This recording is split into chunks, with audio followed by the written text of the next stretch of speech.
Orient bell tiles studio से आप देख रहे हैं एबीपी न्यूज। नमस्कार, स्वागत है आपका एबीपी न्यूज में। मैं हूं अवधेश, आप देख रहे हैं न्यूज एट 10। उत्तर प्रदेश के फतेहपुर में मजार तोड़ने के आरोपी के समर्थन में बजरंग दल के कार्यकर्ताओं ने जुलूस निकाला और तांबेश्वर मंदिर में पूजा अर्चना की। जमानत पर जैसे जेल से बाहर निकला हिंदू संगठन के कार्यकर्ताओं ने आरोपी नरेंद्र का स्वागत किया। जुलूस निकालने से पहले मंदिर में पूजा की गई। उसके बाद गले में माला पहनाकर शहर में जुलूस निकाला गया। आरोपी की रिहाई पर हिंदू संगठन के कार्यकर्ता नाचते गाते दिखे। मजार तोड़ने का आरोपी नरेंद्र कार में सवार होकर पूरे शहर में घूमा। उसके समर्थन में बजरंग दल के कार्यकर्ता बड़ी संख्या में गाड़ियां लेकर पहुंचे थे। हुसैनगंज थाना क्षेत्र के मवई गणेशपुर गांव में मजार को तोड़ने के आरोप में 9 लोगों के खिलाफ मुकदमा दर्ज किया गया था। इनकी गिरफ्तारी पर हिंदू संगठनों ने नाराजगी जाहिर की थी। इसलिए जब आरोपी जमानत पर रिहा हुए तो बजरंग दल के कार्यकर्ताओं ने जश्न मनाया। छत्तीसगढ़ के रायपुर में भी क्रिसमस के मौके पर तोड़फोड़ करने वाले आरोपी जब जमानत पर बाहर आए तो हिंदू संगठनों ने उनका जोरदार स्वागत कर दिया। मैग्नेटो मॉल में तोड़फोड़ करने के आरोपियों को कंधे पर उठाकर डांस करने लगे और उनके समर्थन में नारेबाजी करते दिखे।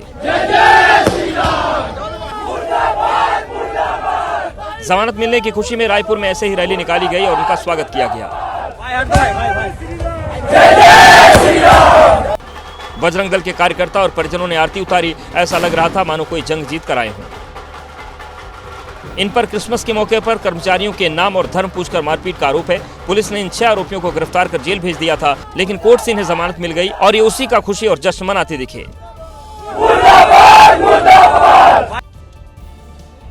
ओडिशा के केंद्रपाड़ा में हैरान करने वाला मामला सामने आया है, जहां पर बीजेपी के कुछ कार्यकर्ताओं ने एक महिला ऑफिसर पर हमला करने की कोशिश की और ये वारदात ऑफिस में लगे सीसीटीवी में कैद हो गई।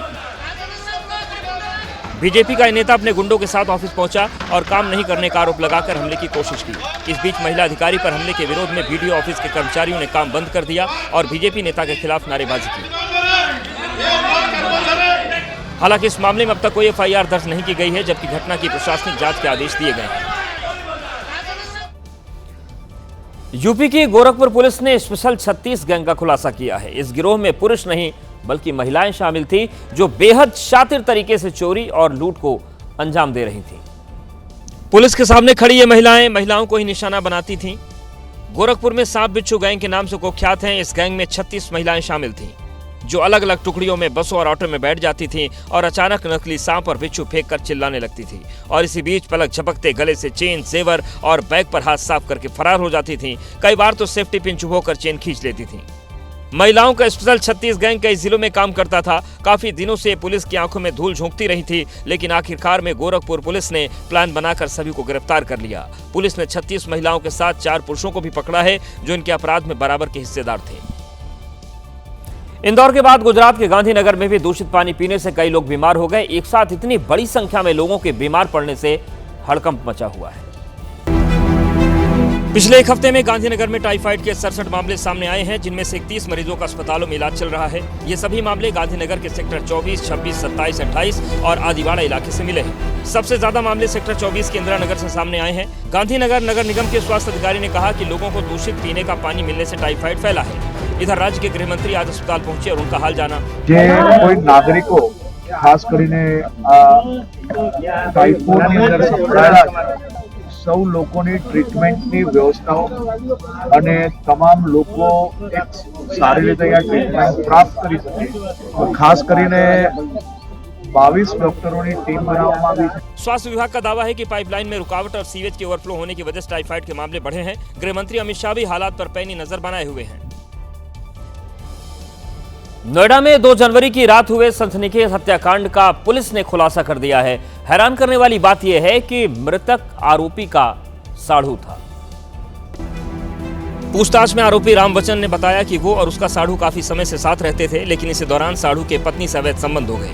इसी बात को लेकर दोनों के बीच कई बार विवाद हुआ था। करीब 20 से 25 दिन पहले हुए बड़े झगड़े के बाद रामवचन ने अपने दूसरे साढ़ू साजन माझी के साथ मिलकर अजय की हत्या की योजना बना ली। प्लानिंग के मुताबिक दोनों ने पहले साढ़ू अजय मुखिया को शराब पीने के बहाने बुलाया और फिर गला घोंटकर मार डाला। हद तो तब हो गई जब आरोपियों ने अपने तीसरे साथी ई रिक्शा चालक अशोक की मदद से शव को ठिकाने लगा दिया। पुलिस ने सभी आरोपियों को गिरफ्तार करके जेल भेज दिया है। उत्तर प्रदेश के ग्रेटर नोएडा में पुलिस एनकाउंटर के बाद एक बदमाश को गिरफ्तार किया गया। ये बदमाश रास्ते चलते लोगों की आंखों में मिर्च डालकर लूट की घटनाओं को अंजाम देते थे। ये एनकाउंटर इकोटेक 3 थाने की पुलिस ने किया और इस बदमाश को गिरफ्तार करने में कामयाबी हासिल की। पुलिस की गोली लगने के बाद लंगड़ाते जिस बदमाश को आप देख रहे हैं, वो सुनसान जगहों पर लूट की घटनाओं को अंजाम देता था। उसने पीछे पुलिस को आता देख पुलिस के ऊपर फायर कर दिया। आत्मरक्षा पुलिस ने भी फायर किया, जिससे बदमाश के पैर में गोली लगी है। राह चलते लोगों को निशाना बनाता था, उन्हें अकेला पाकर उनकी आंखों में मिर्ची से हमला करता था, फिर लूट करता था। इस बदमाश के ऊपर आधा दर्जन से ऊपर मुकदमे दर्ज हैं। इसके कब्जे से चोरी की एक मोटरसाइकिल और एक तमंचा कारतूस बरामद किया गया है। हरियाणा के गुरुग्राम में केंद्रीय विद्यालय के प्रिंसिपल पर हमले का वीडियो सामने आया है। अगर स्कूल का गार्ड मौके पर नहीं होता तो बड़ी अनहोनी हो सकती थी, क्योंकि हमलावरों का इरादा बहुत खतरनाक था। केंद्रीय विद्यालय के प्रिंसिपल जैसे ही कार से स्कूल के गेट के बाहर निकले, पहले एक बदमाश ने उन्हें रोका। इसी बीच गार्ड कार के पास पहुंचा और हमलावरों को रोकने की कोशिश की, लेकिन एक बदमाश ने लाठी से गार्ड पर प्रहार कर दिया और दूसरे हमलावर ने मुक्का मारकर कार का शीशा तोड़ दिया। लाठी वाला बदमाश ताबड़तोड़ लाठी चलाता रहा। वहीं बाकी बदमाश प्रिंसिपल पर हमला करने में जुटे थे, लेकिन गार्ड ने हिम्मत दिखाते हुए प्रिंसिपल को कार से निकाला और स्कूल के अंदर लेकर भाग गया।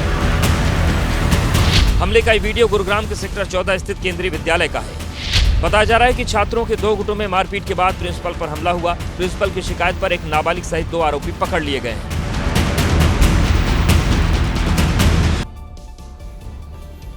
और अब बात करते हैं इंदौर की। इंदौर में गंदा पानी पीने से 15 लोगों की जान जा चुकी है, लेकिन हालात अभी भी नहीं सुधरे हैं। एबीपी न्यूज की टीम आज इंदौर के भागीरथपुरा पहुंची, जहां पर पानी की दिक्कत है। वहां हमने जो देखा उसे देखकर आपकी भी आंखें खुली रह जाएंगी। ये है वो टैंकर जिससे पानी पहुंचाया जा रहा है, लेकिन इस टैंकर की हालत देखिए। टैंकर में काई और जंग इतनी है कि लोग इस पानी को पीकर वैसे ही बीमार पड़ जाएंगे। सच बात तो ये है कि ऐसे टैंकर में भरे पानी को पिया ही नहीं जा सकता। बाहर से ही जब इसमें इतना जो मोर्चा है, जंग है, वो इतना लग चुका है, तो अंदर क्या हालत होगी आप समझिए। और ये टैंकर जो है वो निश्चित तौर पर पीने के पानी का नहीं है। आप देखिए किस तरीके से इसमें काई जमा है।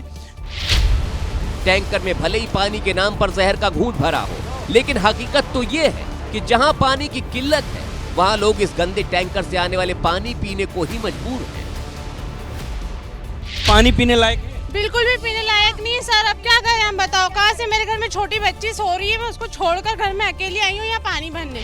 ग्राउंड पर सरकारी दावों की यही कड़वी सच्चाई है। 15 लोगों की मौत के बाद भी मोहन सरकार और उनका सिस्टम लोगों को साफ पानी नहीं दे पा रहा है और बातें सबसे स्वच्छ शहर की। इंदौर में हकीकत भले ही डरावनी हो, लेकिन आलाधिकारी 15 लोगों की मौत के बाद भी जैसे गहरी नींद में सोए हुए हैं। लोगों को साफ पानी तो मिल नहीं रहा, लेकिन नेता और अफसर साफ पानी के नाम पर बड़े बड़े भाषण जरूर दे रहे हैं। ये हैं इंदौर के डीएम शिवम वर्मा, जो 15 लोगों की मौत के बाद अब नींद से जागे। डीएम साहब अब वाहवाही बटोरने वहां जा रहे हैं जहां टैंकर से पानी पहुंचाया जा रहा है। डीएम शिवम वर्मा ने टैंकरों की खस्ता हालत देखी तो कहने लगे कि कोई भी पानी बिना उबाले मत पीना, टंकी को साफ करना। और सभी रहवासियों से निवेदन किया जा रहा है कि आप केवल जो नगर निगम के टैंकर हैं उनके पानी का ही उपयोग करें, पानी को अच्छे से उबालें, उसके बाद इसका सेवन करें। डीएम साहब ने लोगों को बीमारियों से बचने के बड़े बड़े उपाय बताए, लेकिन डीएम साहब ने लोगों को ये नहीं बताया कि साफ पानी आखिर आपकी तरफ से कब मिलेगा। अगर डीएम साहब साफ पानी को लेकर कुछ आश्वासन देते तो बात बन जाती और ये बुजुर्ग भड़कता नहीं। सर मेरा एक निवेदन सुनेंगे, छोटी गलियों में पानी नहीं मिला, 4 दिन हो गए, इनको बोल बोल के परेशान हो गया जनता। पीने का पानी छोटी गलियों में कैसे व्यवस्था करवाएं? इसके लिए क्या करें? इसके लिए छोटी व्यवस्था आपको करवा। सिर्फ अफसर ही लोगों से पीछा छुड़ाकर नहीं भाग रहे, नेताओं के तो और बुरे हाल हैं। चुनाव के समय में बड़े बड़े दावे और वादे करने वाले नेताओं की जुबान से इन दिनों एक शब्द तक नहीं निकल पा रहा है। इंदौर के भागीरथपुरा में दूषित पानी से हुई मौत पर कैलाश विजयवर्गीय के बेटे और पूर्व विधायक आकाश विजयवर्गीय से जब सवाल पूछा गया, तब आकाश विजयवर्गीय ने चुप्पी साध ली आकाश जी जवाब दीजिए ना, ये पानी पी सकते हैं क्या आप? आपके लिए बिस्लरी की बोतल आई थी। मीडिया सवालों की झड़ी लगाती रही, लेकिन आकाश विजयवर्गीय की जुबान से एक शब्द नहीं निकला। दरअसल बीते दिनों इंदौर नगर निगम की बैठक हुई थी, जिसमें आकाश विजयवर्गीय के पिता और मध्य प्रदेश सरकार में मंत्री कैलाश विजयवर्गीय भी मौजूद थे। बैठक में नेताओं और अफसरों के पीने के पानी के लिए बिस्लेरी का पानी मंगाया गया था, और जब मीडिया ने इसी पर सवाल पूछा तो आकाश विजयवर्गीय तुरंत वहां से निकल गए। आकाश जी जवाब दीजिए ना, ये एबीपी न्यूज ने आज जो सबसे बड़ा खुलासा किया है, उस खुलासे के बारे में आप जानेंगे तो नगर निगम के अफसरों की लापरवाही को जानकर आप हैरान रह जाएंगे। एबीपी न्यूज की पड़ताल में यह पता चला है कि मेयर हेल्पलाइन 311 पर लोग लगातार गंदे पानी की शिकायतें कर रहे थे। दिसंबर महीने में ही 400 से ज्यादा लोगों ने मेयर हेल्पलाइन पर शिकायत की, लेकिन शिकायतों से बचने के लिए अधिकारी हेल्पलाइन नंबर ही बंद कर देते थे। शिकायतों का निस्तारण किए बिना ही अधिकारी शिकायतों को हटा देते थे और उसका कोई भी लेखा जोखा अपने पास नहीं रखे थे। खुलासा तो यहां तक हुआ है कि कई शिकायतों को अधिकारियों ने दबाव में वापस करवा दिया, दबाव बनाया गया कि शिकायत वापस ले लीजिए। केवल 88 शिकायतों का ही निस्तारण किया गया, जबकि 178 शिकायतें बंद कर दी गई। तो ये हालात इंदौर में हैं। इंदौर में गंदा पानी पीकर जिन लोगों की जान चली गई, उन लोगों के परिजन जो हैं वो परेशान हैं, उनके आंसू अभी सूखे भी नहीं हैं, लेकिन राजनीतिक दल रोटियां सेकने में पीछे नहीं है।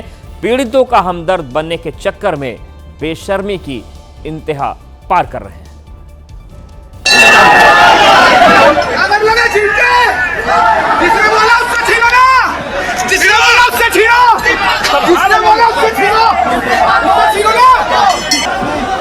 इंदौर के भागीरथपुरा में कांग्रेस डेलीगेशन पीड़ित परिवारों से मिलने पहुंचा तो वहां उनका विरोध हो गया। कैलाश विजयवर्गीय के समर्थक सामने आ गए, जिसके बाद धक्का मुक्की होने लगी। ये देखिए, कांग्रेस और बीजेपी का संघर्ष यहाँ पे आमने सामने देखने को मिल रहा है।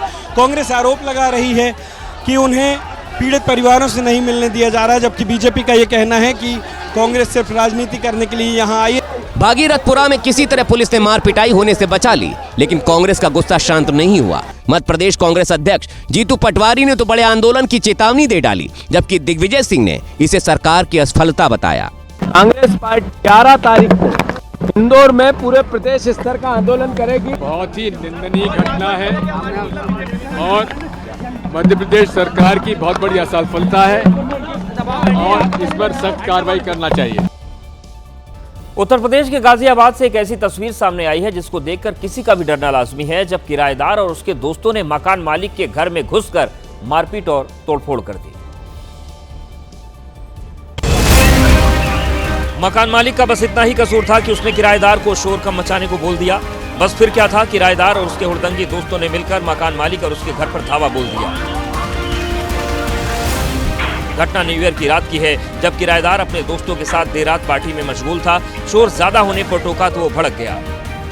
पहले उसने घर के दरवाजे को तोड़ा, उसके सामने जो कुछ भी आया उस पर उसने हमला बोला। इस दौरान किराएदार के कुछ दोस्त उसको रोकते और कुछ भड़कते दिखाई दिए। सीढ़ियों पर भी उन्होंने जमकर हुड़दंग किया। यहाँ पर मकान मालिक को मारने पीटने की कोशिश की। किराएदार और उसके दोस्त यही नहीं रुके, उन्होंने घर के बाहर भी हंगामा किया। इस मामले में एफआईआर दर्ज हो गई है, लेकिन आरोपी अभी तक पुलिस की पहुंच से दूर है।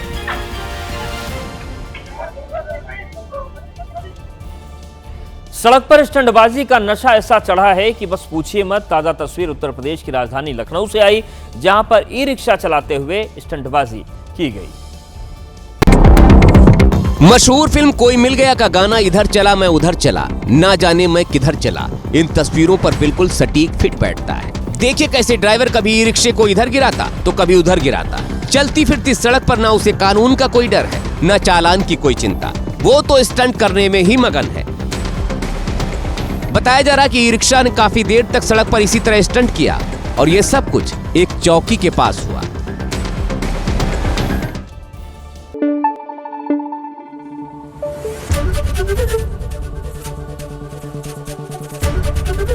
एबीपी न्यूज आपको रखे आगे।